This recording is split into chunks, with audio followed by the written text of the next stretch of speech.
Police, magistrate, जय भीम और अंबेडकर। पुनः ये जय भीम फिल्म की समीक्षा है। पूरा वीडियो सुनिए और ज्यादा से ज्यादा शेयर कीजिए, क्योंकि पुलिस और मजिस्ट्रेट के बारे में अंबेडकर की क्या राय थी, जब तक नहीं समझेंगे तब तक इस फिल्म को भी नहीं समझ पाएंगे। दोस्तों, रतनलाल बोल रहा हूं। काम की बात में आप सबका स्वागत है और पेश है अंबेडकर नामा। अभी मैंने 2 रिव्यूज किए हैं, एक नितिन मेश्राम के साथ है और एक मैंने रिव्यू किया था। उसके बाद मैंने कई रिव्यूज देखे और पढ़े भी। कुछ कथित अंबेडकरवादी लोग ने इसकी जो समीक्षा की है वो बहुत ही एक तरह से चौंकाने वाली है, दिलचस्प है। उनके हिसाब से अगर फिल्म देखी जाए तो क्या होना चाहिए, उसमें ब्लू झंडे होने चाहिए, जय भीम के नारे लगते होने चाहिए और हर जगह भाषण होना चाहिए, उसमें भक्ति होना चाहिए, बाबा साहब अम्बेडकर पे फूल माला पहनाना चाहिए, रैली निकलना चाहिए। क्या ये फिल्म होनी चाहिए थी? आप दोस्तों अंबेडकरनामा में सुन रहे हैं। अंबेडकरनामा एक वांग्मय है।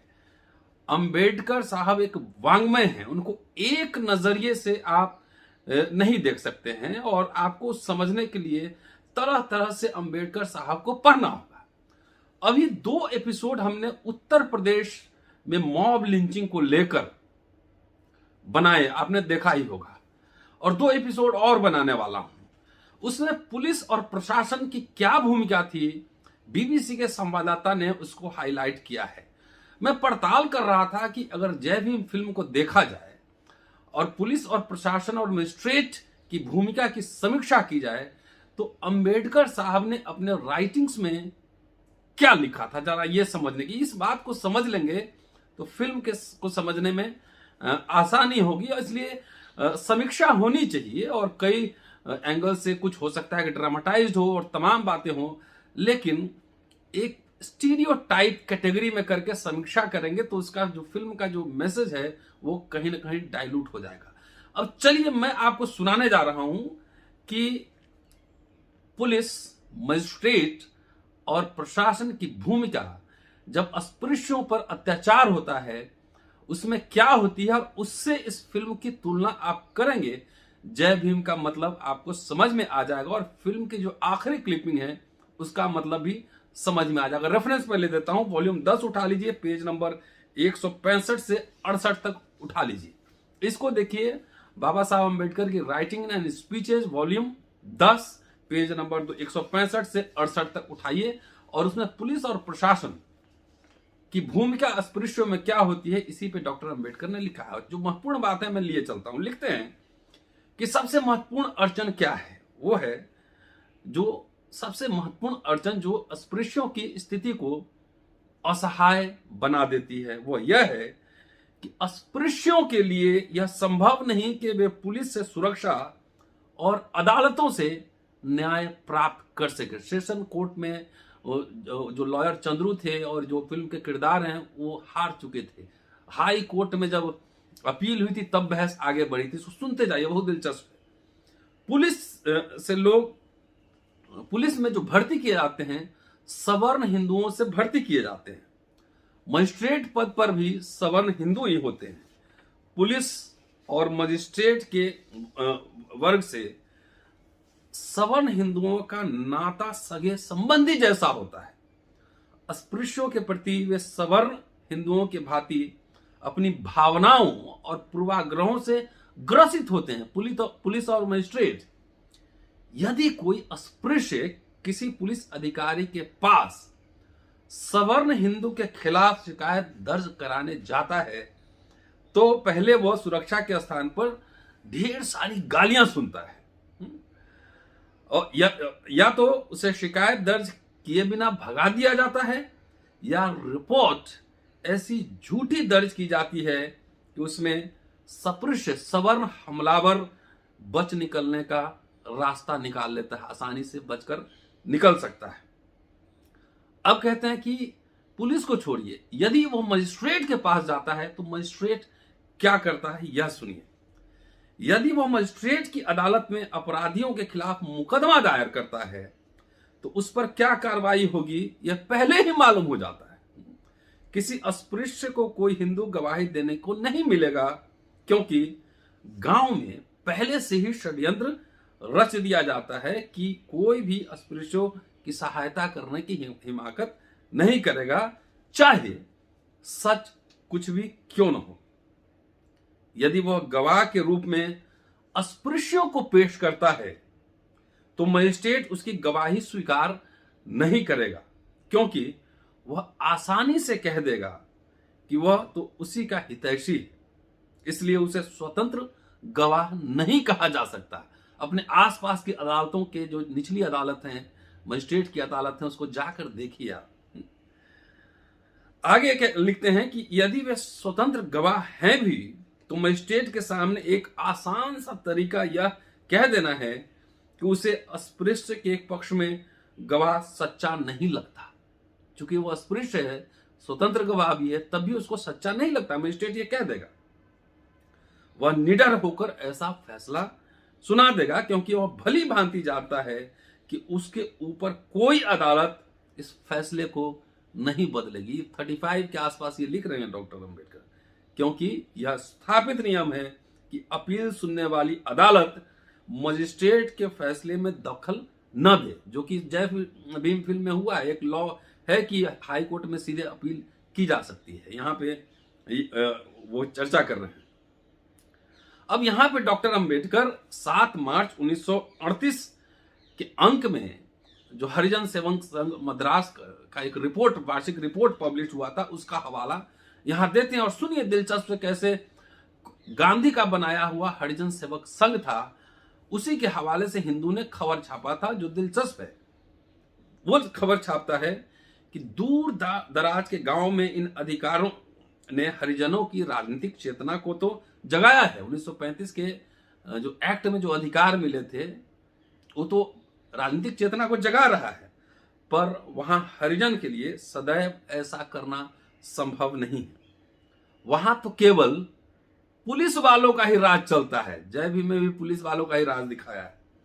वहां हरिजन द्वारा अपने अधिकारों पर आग्रह किए जाने का अर्थ है कि उसके और सवर्णों के बीच संघर्ष होगा, और संघर्ष में सदा ही सवर्ण का पलड़ा भारी रहेगा। इस संघर्ष का स्वाभाविक परिणाम यह होगा कि पुलिस या मजिस्ट्रेट के पास शिकायत की जाएगी। मजिस्ट्रेट के पास जाना हरिजन के बूते के बाहर है, और पुलिस में शिकायत करने का नतीजा और भी खराब होगा। उनके अनेक मामले में इन शिकायत की कभी कोई जांच नहीं होती, आज भी नहीं होती बहुत सारी शिकायतों की जांच। कई अन्य मामलों में सदा सवर्णों के पक्ष में फैसला दर्ज किया जाता है। पुलिस में हमने जो शिकायतें की, हरिजन सेवक संघ कह रहा है, कांग्रेस गांधी का बनाया हुआ संघ, कि पुलिस में हमने जो शिकायतें की उनका भी यही परिणाम हुआ। हमें समस्या दिख पड़ती है कि पुलिस के निचले कर्मचारियों की मानसिकता में कोई बदलाव नहीं आया है। जय भीम फिल्म के थानेदार के किरदार को देखिए और सिपाहियों के किरदार को देखिए। या तो वे हरिजन के अधिकारों से नावाकिफ हैं, उनको पता नहीं है, जिनकी रक्षा करने की अपेक्षा उनसे की जाती है, या वे सवर्ण के प्रभाव में आ जाते हैं। यह संभव है कि या नितांत उदासीन रहते हैं, न्यूट्रल हो जाते हैं। अन्य मामलों में धनी द्वारा सवर्णों की तरफदारी भ्रष्टाचार की वजह से की जाती है। यह रिपोर्ट कोट करते हैं। उसके बाद डॉक्टर अंबेडकर की व्याख्या देखिए, बहुत दिलचस्प है कि इसका अर्थ यह है कि अधिकारी अस्पृश्य विरोधी और हिंदू समर्थक होता है। जब भी उसे अपने किसी अधिकार या विवेक का प्रयोग करना होता है तो वह उसका प्रयोग पूर्वाग्रह से अस्पृश्यों के विरुद्ध करता है। अब जय भीम फिल्म में चोरी नहीं की है राजकन्नू ने, लेकिन वो अपने पुलिस ऑफिसर क्या करता है, उसको चोरी के इल्जाम में फंसाता है। तो यहां ये लाइन डॉक्टर अंबेडकर की बहुत ही दिलचस्प है। आगे, पुलिस कर्मचारी और मजिस्ट्रेट अक्सर भ्रष्ट होते हैं। यदि वे केवल भ्रष्ट हों तो समस्या उतनी खराब नहीं हो, क्योंकि भ्रष्ट अधिकारी को तो कोई भी पक्ष खरीद सकता है। लेकिन दुर्भाग्य यह है कि पुलिस कर्मचारी या मजिस्ट्रेट भ्रष्ट होने की अपेक्षा ज्यादा पक्षपातपूर्ण होते हैं। हिंदुओं के प्रति उनके इस पक्षपातपूर्ण और अस्पृश्यों के प्रति विरोधपूर्ण रवैये के कारण ही अस्पृश्यों को न्याय और सुरक्षा नहीं मिल पाती। एक के प्रति पक्षपात और दूसरे के प्रति विरोध का कोई निदान नहीं है, क्योंकि यह सामाजिक और धार्मिक नफरत की भावना पर आधारित है जो हर हिंदू में जन्मजात होती है। पुलिस तथा मजिस्ट्रेट को अपनी प्रेरणाओं, अपने हितों और संस्कारों के कारण अस्पृश्यों की भावनाओं के साथ सहानुभूति नहीं होती। इसके फलस्वरूप वे लोग अस्पृश्यों की आकांक्षाओं के प्रति खुलकर विरोधी और विद्वेषपूर्ण हो जाते हैं, उन्हें आगे नहीं बढ़ने देते, उनके ध्येय हित की उपेक्षा करते हैं और ऐसी हर चीज को काट देते हैं जिसमें अस्पृश्य को गर्व और आत्मसम्मान मिल सके। दूसरी ओर वे हिंदुओं का हर काम में साथ देते हैं, उनके साथ पूरी सहानुभूति रखते हैं, जिससे उनकी शक्ति, क्षमता, मान मर्यादा और प्रतिष्ठा बनी रहे।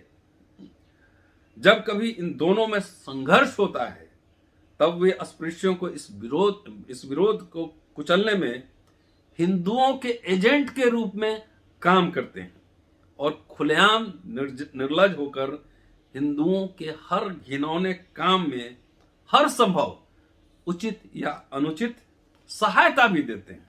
ये डॉक्टर अंबेडकर लिख रहे हैं। अब जय भीम, सिर्फ इस 3 पन्ने पे जय भीम को समझा जाए तो आप समझ सकते हैं कि फिल्म का मर्म यहां पे है। आगे लिखते हैं, इसका सबसे अधिक बुरा पक्ष यह है कि यह सब अन्याय और अत्याचार कानून की सीमाओं के अंदर रह के किया जाता है। कोई हिंदू यह साफ तौर पर कह सकता है कि वो किसी भी अस्पृश्य को काम पर नहीं लगाएगा, उसे कोई चीज नहीं बेचेगा, उसे अपने खेतों से बेदखल कर देगा और किसी कानून को तोड़े बिना वह उसके मवेशियों को अपने खेतों के अंदर से नहीं जाने देगा। ऐसा करके वह अपने अधिकार का ही उपयोग कर रहा है, इस्तेमाल कर रहा है। कानून इसकी परवाह नहीं करता कि इस अधिकार का उपयोग किस मंशा से किया जा रहा है। आगे कहते हैं कि कानून यह नहीं देखता कि इससे उस अस्पृश्य को कितनी हानि हो रही है। पुलिस अपनी शक्ति और अपने अधिकार का दुरुपयोग कर सकती है। पुलिस अधिकारी ऐसी बात को दर्ज कर सकता है जो कहीं नहीं कही गई हो, या ऐसी बात को दर्ज कर सकता है जो की गई बात से एकदम अलग हो। जानबूझकर अपने रिकॉर्ड तोड़ मरोड़ सकता है। वह उस पक्ष को गवाहों के नाम, पते आदि बता सकता है, जो सवर्ण है, जो वहां पे सबल लोग हैं, बता सकता है, जिससे उसका स्वार्थ होता है। वह किसी को गिरफ्तार करने से इनकार कर सकता है। वह किसी मामले को खत्म करने के लिए कुछ भी कर सकता है। वह यह सब काम पकड़े जाने के डर के बिना कर सकता है। कानून में बहुत सी कमियां हैं और वह इन कमियों को अच्छी तरह से जानता है। मजिस्ट्रेट ने उसे अपने विवेक का इस्तेमाल करने की पूरी तरह से छूट दे रखी है। वह इसका इस्तेमाल करने के लिए पूरी तरह आजाद है। किसी भी मामले का निर्णय गवाहों पर निर्भर करता है जो गवाही दे सकते हैं, लेकिन मुकदमे का निर्णय इस बात पर निर्भर करता है कि वह किस पर विश्वास करे और किस पर अविश्वास करे। वह किसी भी पक्ष का पर विश्वास करने के लिए पूर्ण स्वतंत्र है मजिस्ट्रेट, और वह जो कुछ करता है उसका अपना विवेक होता है और कोई भी उसके इस विवेक का इस्तेमाल करने में दखल नहीं दे सकता। ऐसे बहुत से मामले हैं जिनमें मजिस्ट्रेट ने अपने विवेक का इस्तेमाल कर अस्पृश्यों के हितों के खिलाफ किया है, अस्पृश्य को हितों के खिलाफ किया है। कई रोस्टर का आंदोलन, SC/ST एक्ट का आंदोलन, ये आप देख ही रहे। अस्पृश्यों की गवाहियां चाहे कितनी भी सच्ची क्यों न हो, मजिस्ट्रेट सभी लोगों से एक बात कह देता है, मुझे गवाहों पर विश्वास नहीं है, और किसी ने भी उसके इस विवेकाधिकार को चुनौती नहीं दी है। कौन सी सजा सुनाई जाए, यह भी मजिस्ट्रेट का विवेकाधिकार है, उसका विजडम है। कुछ ऐसे निर्णय होते हैं जिनके खिलाफ अपील की जा सकती है। अगर उचित न्याय नहीं हुआ तो उचित न्याय पाने का रास्ता यह अपील होती है, लेकिन मजिस्ट्रेट द्वारा यह कह दिया जाता है कि इस मामले में दिए गए निर्णय के खिलाफ अपील नहीं हो सकती। अब 2021 की फिल्म है, अपील में गया और एक खास कानून के प्रावधान की तरह, ह्यूमन राइट्स एक्टिविस्ट की तरह चंद्रू कोर्ट में अपीयर होता है। ये देखिए कितनी 4 पन्ने में इस फिल्म को समझ सकते हैं, जो थ्योरेटिकल मॉडल है उसको समझा जा सकता है। अंत में डॉक्टर अंबेडकर कंक्लूड करते हैं, निश्चय ही इन कठिनाइयों पर पूर्णतः विजय नहीं प्राप्त हो सकती, पर उन्हें कम करने का एक मार्ग खुला है, वह है राजनीति और राजनीति सत्ता के प्रयोग का मार्ग। लेकिन इस मामले में भी अस्पृश्यों का प्रयास विफल कर दिया गया है। पूना पैक्ट की बात कर रहे थे डॉक्टर अंबेडकर। तो साथियों, मैं ये कह रहा हूं दावे के साथ कि ये जो 4 पन्ने हैं, बेसिकली 3 ही पन्ने हैं मोटा मोटी, इस 3 पन्ने के दर्शन को आप समझ लेंगे कि पुलिस और मजिस्ट्रेट की भूमिका ऐसे वंचित जमात के प्रति क्या होती है, तब आप जय भीम फिल्म को भी समझ लेंगे। पूरा वीडियो सुनिए, ज्यादा से ज्यादा आप शेयर कीजिए, ज्यादा से ज्यादा लाइक कीजिए, कमेंट कीजिए, सब्सक्राइब कीजिए। फिर कह रहा हूं, यदि आप इस 3 पन्ने को वॉल्यूम 10 पेज नंबर 165 से 68 समझ लेंगे, आप जय भीम फिल्म को भी समझ लेंगे। शुक्रिया, keep watching and sharing Ambedkar नामा। आपसे अगले एपिसोड में फिर मुलाकात होगी। जय भीम।